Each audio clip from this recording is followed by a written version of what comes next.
Hoje você percorrerá a mais temida cronologia espiritual já escrita. Uma linha do tempo que revela, sem véus nem censuras, as crueldades atribuídas a Javé, desde o surgimento caótico da humanidade até o sacrifício que dividiu a história em duas eras. Cada episódio será exposto com profundidade histórica, teológica e simbólica. Cada ato divino será dissecado com a precisão de um escriba que não teme a verdade. Você verá um Deus que fere, exige, colapsa e recria. Um Deus que evolui através dos séculos, ou que talvez nunca tenha mudado, e fomos nós que aprendemos a suavizar sua face.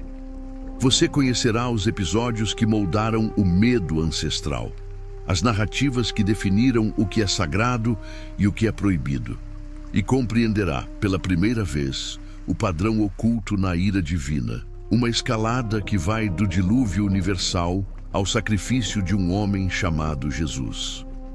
Ao final desta jornada, você terá acesso ao mapa completo da sombra divina e poderá decidir por si mesmo o que isso revela sobre a natureza do sagrado.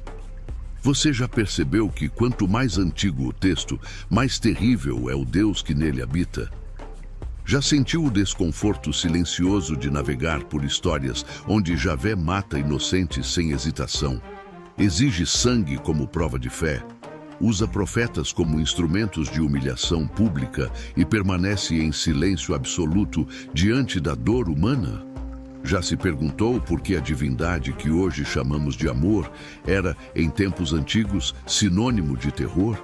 Por que o mesmo Deus que proibirá sacrifícios humanos mais em tarde os permite, ou até os exige, nos textos mais primitivos? E a pergunta mais incômoda de todas: se esta é a origem da fé, o que isso diz sobre nós? Sobre nossa necessidade de criar deuses à nossa imagem, ou de transformá-los quando não suportamos mais seu reflexo?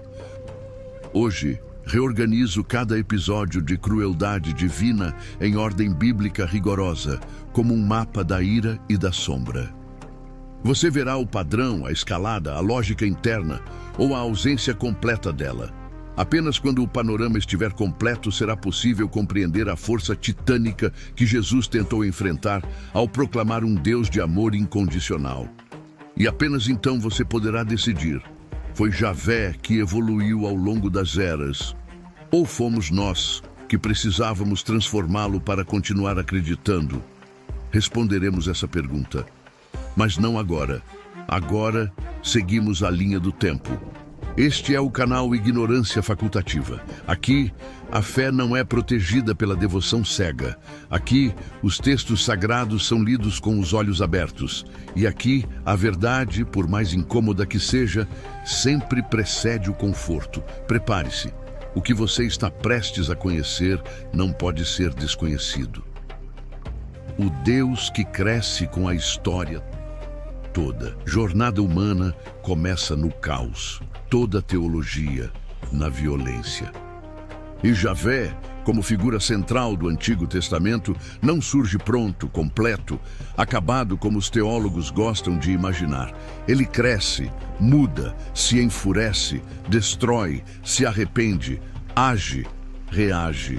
O ponto em comum entre nós, habitantes do século 21, e os antigos hebreus é exatamente o mesmo. Todos tentamos entender o divino através das tragédias que nos atravessam. Mas os hebreus fizeram isso de um modo particular, feroz, sem mediações filosóficas sofisticadas. Eles atribuíram ao próprio Deus aquilo que temiam na existência. Cada praga, cada catástrofe, cada morte inexplicável era assinada por Javé. Não havia o acaso. Não havia a natureza autônoma, não havia o destino cego, havia apenas a vontade divina, terrível, absoluta, inegociável. E nós herdamos essa teologia. Herdamos um Deus cuja biografia é marcada por episódios de violência sem precedentes. Um Deus que, ao longo dos séculos, foi sendo domado, civilizado, humanizado por gerações de escribas, profetas, místicos e teólogos que não suportavam mais a crueza de sua face original. Mas os textos permanecem, e os textos não mentem. Enquanto percorremos esta cronologia sombria, uma questão ficará aberta, vibrando como um trovão à distância, como uma presença invisível que acompanha cada palavra. Javé evoluiu ao longo das eras. Ou fomos nós que precisávamos transformá-lo para continuar acreditando? Essa pergunta não será respondida agora. Ela permanecerá suspensa como uma espada sobre nossas cabeças, até que todos os episódios tenham sido revelados. Porque apenas quando você conhecer a totalidade da ira divina, poderá compreender a imensidão da transformação que ocorreu, se é que ocorreu. Agora, iniciamos a descida. A jornada cronológica das crueldades divinas, o dilúvio, a primeira devastação universal, Gênesis 6:9. O início é cataclísmico. A humanidade ainda engatinhava quando Javé decide exterminá-la quase por completo. O texto é claro, frontal, sem rodeios poéticos. Ele se arrependeu de ter criado o ser humano. E por isso, despeja sobre o mundo uma devastação total, absoluta, sem precedentes na história da consciência humana. Não há distinção moral, não há julgamento individual, não há misericórdia seletiva. Crianças, idosos, animais, mulheres grávidas, culturas inteiras, civilizações com suas línguas, seus mitos, suas histórias. Tudo é levado. Tudo se torna uma única massa silenciosa de cadáveres submersos sob águas que cobrem até os montes mais altos. O mundo antigo, com seus conhecimentos, saberes, arquiteturas, poesias, canções, desaparece. E não porque pecou coletivamente, mas porque Deus se arrependeu de sua própria criação. O mais perturbador não é a violência em si, é a frieza textual. Após destruir tudo, após apagar quase toda forma de vida da face da terra, Javé promete não fazer de novo. Coloca um arco-íris no céu como sinal da aliança. Mas não pede desculpas, não justifica, não explica, não recompensa os que morreram inocentes. Este é o primeiro retrato completo da divindade no texto bíblico. Um Criador capaz de desfazer toda a criação em um único gesto. E essa imagem, essa marca primordial, nunca será completamente apagada da memória espiritual da humanidade. O sacrifício de Isaque, a segunda fundação do terror sagrado, Gênesis 22. Séculos depois do dilúvio, Javé toca outro pilar fundamental da humanidade, a relação entre pai e filho. Ele ordena que Abraão sacrifique Isaque, seu único filho legítimo, filho da promessa, filho da aliança, filho do milagre. A cena é de terror psicológico refinado. 3 dias caminhando em silêncio com a vítima, a lenha nas costas do menino, o silêncio sufocante do pai, o altar erguido pedra por pedra, a faca levantada sobre o peito de uma criança que confia. Só no último instante, quando a lâmina já está prestes a descer, o anjo intervém. Mas não impede o trauma, não apaga o que foi vivido, não resgata a inocência perdida naqueles 3 dias de caminhada rumo à morte. A mensagem fica gravada em pedra na consciência coletiva. Javé exige não apenas fé, não apenas obediência, não apenas devoção. Ele exige a disposição de matar o que mais se ama.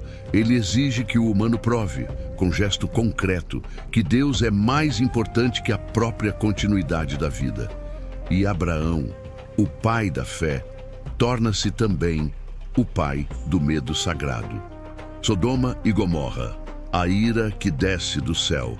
Gênesis 19. Com as cidades do vale, Javé não negocia. Não há profetas enviados por anos. Não há sinais progressivos. Não há última chance pastoral.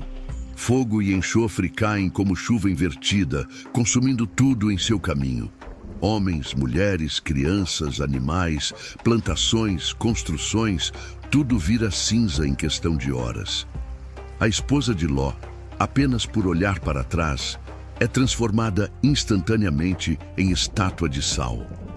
Como se o próprio ato de sentir saudade, de lamentar o mundo que ficou para trás, de carregar a memória do lar perdido, fosse um pecado grave contra o Altíssimo. Aqui, Javé não destrói apenas cidades. Ele destrói o direito humano de lamentar o que se perde. Ele proíbe o luto. Ele exige que se siga em frente sem olhar para trás, sob pena de morte imediata e definitiva. A história de Jó, o experimento divino, entre os livros mais antigos da Bíblia, o livro de Jó, embora colocado mais tarde na sequência narrativa bíblica, é reconhecido pelos estudiosos como um dos textos mais antigos da humanidade. Por isso, deve ocupar este ponto específico da cronologia espiritual. Javé permite, ou até incentiva, que o homem mais justo de sua geração seja completamente destruído. Jó perde filhos, perde bens acumulados por gerações, perde saúde física, perde o respeito dos amigos, perde a dignidade diante da esposa. Tudo para testar sua fidelidade, tudo como parte de uma aposta cósmica entre Deus e o adversário.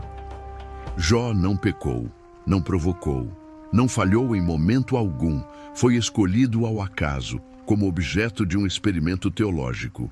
E quando finalmente Javé fala, quando finalmente se digna a responder às perguntas desesperadas de Jó, ele não explica nada, não justifica a dor, não pede desculpas pela destruição. Apenas reafirma o poder absoluto, apenas pergunta: onde estavas tu quando lancei os fundamentos da terra? Aqui, Deus não é consolo. Aqui, Deus não é refúgio. Aqui, Deus é abismo. O Êxodo, a morte dos primogênitos. Êxodo 11, 12. Quando Javé resolve libertar Israel do Egito, envia uma sucessão de pragas cada vez mais devastadoras.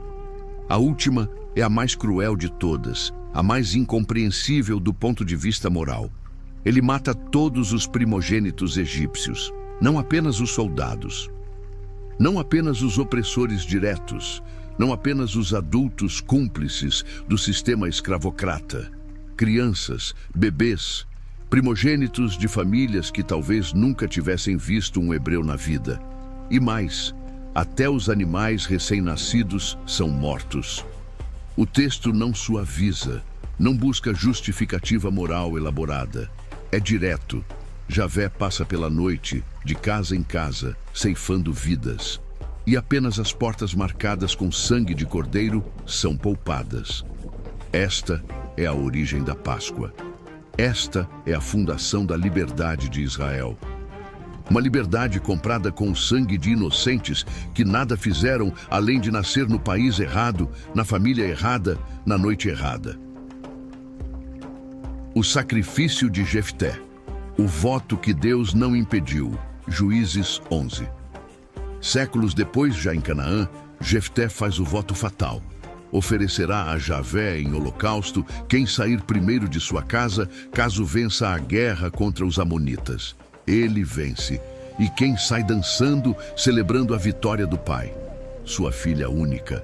Jefté chora, rasga as vestes, lamenta, mas cumpre o voto.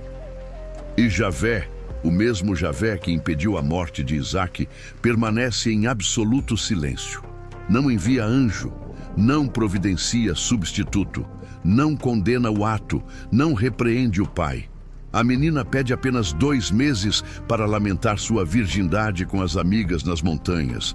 Depois volta e é sacrificada. Aqui fica cristalino. O Deus que proibirá sacrifícios humanos mais tarde, o Deus que condenará essas práticas como abominações, é o mesmo que permite este sacrifício agora.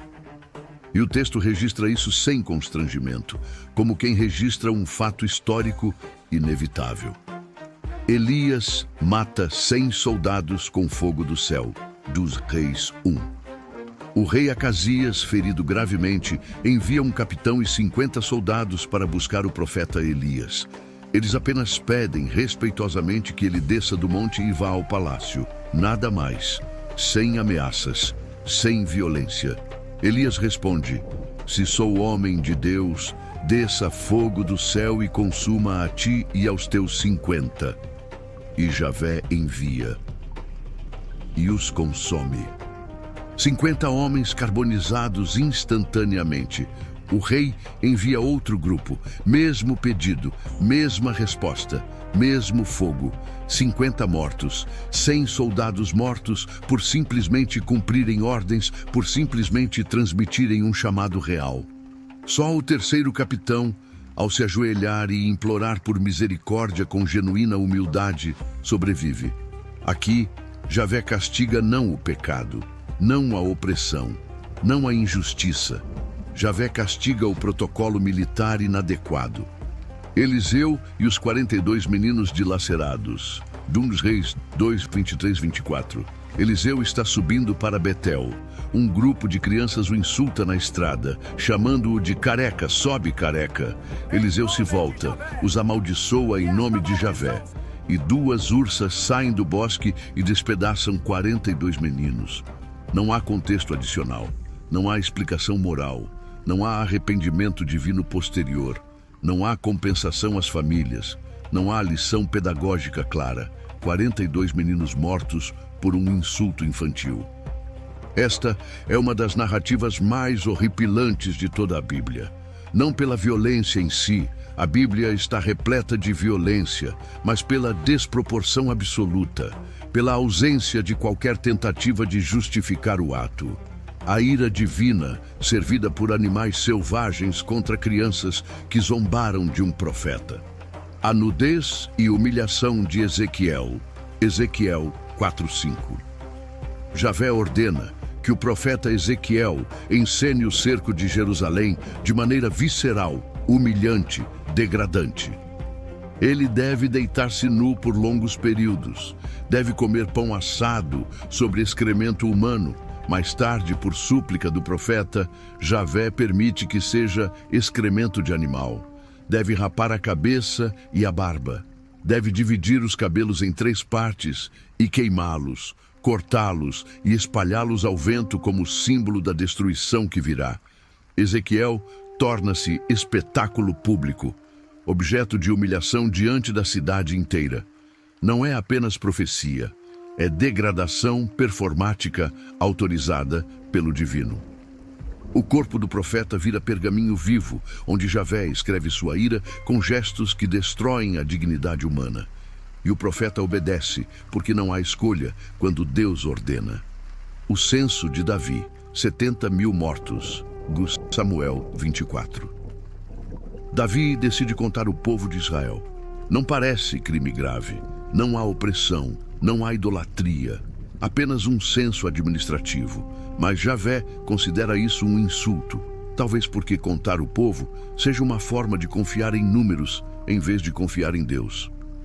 Ele oferece 3 punições a Davi: 3 anos de fome, 3 meses de derrota militar, 3 dias de peste. Davi escolhe a peste, pensando que assim cairá nas mãos de Deus, que é misericordioso, e não nas mãos dos homens. E então, 70.000 pessoas morrem em 3 dias. 70.000. Por um erro administrativo de um rei. Por um censo. Javé, só para quando o anjo da morte chega à eira de Araúna, em Jerusalém. Como se tivesse atingido a cota de vingança necessária. A morte de Uzá, o toque proibido. Segundo Samuel 6. A arca da aliança está sendo transportada. O carro balança. A arca está prestes a cair. Uzá instintivamente estende a mão para impedir que o objeto sagrado toque o chão. E Javé o mata instantaneamente. O pecado? Tocar no objeto sagrado. Não importa que a intenção fosse protegê-lo. Não importa que o gesto fosse piedoso, zeloso, devoto. A santidade de Deus é mais importante que a vida humana. Davi fica com medo, fica com raiva. E a arca permanece por meses na casa de um filisteu. que ironicamente é abençoado por tê-la, enquanto o israelita piedoso foi fulminado por tocá-la. E chegamos ao ponto final da cronologia. Jesus, o sacrifício que pode ter sido um ato de desobediência. Agora cruzamos a fronteira perigosa entre Antigo e Novo Testamento. Entramos no campo proibido das interpretações radicais. A tradição cristã ortodoxa afirma, sem hesitação, que Jesus morreu obedecendo ao Pai. Que a cruz foi o cumprimento de um plano divino traçado desde a fundação do mundo. Que o sacrifício de Jesus foi necessário, desejado, planejado pelo próprio Javé. Mas alguns estudiosos, místicos radicais, teólogos dissidentes, filósofos da religião, ousam sugerir o contrário. Eles afirmam que Jesus teria enfrentado Javé, porque observe o padrão. Javé reina pela lei implacável. Jesus proclama a graça. Javé exige sacrifícios de sangue. Jesus os rejeita e diz: misericórdia quero e não sacrifício. Javé cobra pureza ritual obsessiva. Jesus toca leprosos, come com prostitutas, ignora as leis de pureza. Javé ordena destruir inimigos. Jesus manda amar os inimigos, abençoar os que maldizem, orar pelos perseguidores. Javé envia fogo do céu sobre soldados insolentes.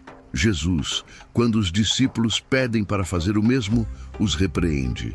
O conflito não é acidental, o conflito é estrutural. Nessa leitura ousada e perigosa, a cruz não seria submissão passiva ao Pai, mas confronto ativo. Jesus teria morrido para mostrar um Deus que Javé nunca autorizou. Um Deus de amor incondicional, de perdão infinito, de graça escandalosa. Um Deus que rompe o ciclo milenar da violência sagrada. É por isso que essa teoria radical afirma: Jesus não cumpriu a vontade de Javé. Ele a superou. Ele a transcendeu. Ele morreu precisamente porque ousou desafiar a imagem de Deus que dominara Israel por milênios. E a prova disso estaria nas palavras finais: Eloi, Eloi, lema sabachthani. Pai, por que me abandonaste? Não é a fala de quem cumpre um plano, é a fala de quem foi traído pelo próprio Deus em quem confiava. Agora, olhando a cronologia inteira, algo se torna evidente como luz atravessando névoa antiga. Javé é uma força que atravessa eras como uma tempestade. Dilúvio, fogo, peste, espada, humilhação, sacrifício. E Jesus surge, frágil, humano, mortal, como o único que tenta transformar a tempestade em brisa. Ele não nega a existência de Deus, mas redefine completamente sua natureza. E a pergunta que abriu este estudo retorna, agora com peso insuportável. Foi Javé que mudou ao longo das eras, ou fomos nós que não suportamos mais a tempestade? A resposta não é simples. Talvez Javé nunca tenha mudado. E Jesus tenha sido a primeira pessoa na história a ter coragem de dizer isso em voz alta e propor algo diferente. Ou talvez Deus realmente evolua conosco, cresça com nossa consciência, amadureça através de nossa capacidade de amar. Ou talvez, e esta é a possibilidade mais perturbadora, nunca tenha havido um Deus objetivo lá fora e tudo o que chamamos de divino seja apenas o reflexo de nossa própria alma coletiva projetada no céu. Seja qual for a resposta, uma verdade permanece.